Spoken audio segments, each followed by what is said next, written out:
The NHL should really listen to Sidney Crosby. The All-Star game was this weekend, and it's been a total flop. The skills competition was a horrible sketch comedy show, and the whole event just sucked in general. But on top of what has been a rough week for the NHL, Sidney Crosby said that he'd like to see the NHL return to a 1-8 playoff format because it rewards teams better for their regular season performance. Now, let's not forget that this now marks the second time that a superstar has criticized the format of the current NHL. Earlier in the year, Connor McDavid said that he'd like to get rid of the shootout entirely and have a longer 3-on-3 overtime. And now Sidney Crosby is saying that the NHL should go back to its old playoff format. For teams like Toronto and Tampa Bay, they get shafted the most with this format despite both being top 5 teams in the entire league. Under the old format, the Lightning would be playing the Devils in the first round and the Leafs would play the Rangers. Instead, we have a potential conference finals matchup in the very first round. Even though Sid did admit that most of the matchups end up being similar anyways, the road to the Stanley Cup requires a bit of luck and a lot of durability.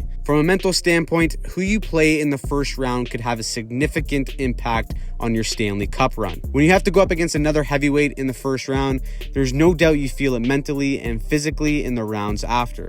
Last year, the Leafs and Bolts both had an unbelievable regular season, and they got rewarded by having an absolute war in the first round, going the full 7 games. That series, by the way, saw Braden Point get injured, and by the time Tampa made it all the way to the finals to play Colorado, every player on that roster was extremely banged up physically and probably had nothing left in the tank mentally either. This is a massive what if, but if Tampa didn't go through that war with Toronto in the first round, who knows if they win their 3rd cup in a row. This right here is Sidney Crosby's point. There are no easy matchups in the NHL. In fact, every team that made the playoffs last year had 100 points, but if you're a top 5 team in the regular season, your reward shouldn't be playing another top 5 team. Anyways, it seems like the NHL has a lot of work to do if they want to win back some of their fan base, but I want to know what you think of the format. Do you agree with Sid or do you like it how it is? Let me know in the comments down below, and if you want to see more videos just like this one, click on any of the links right here.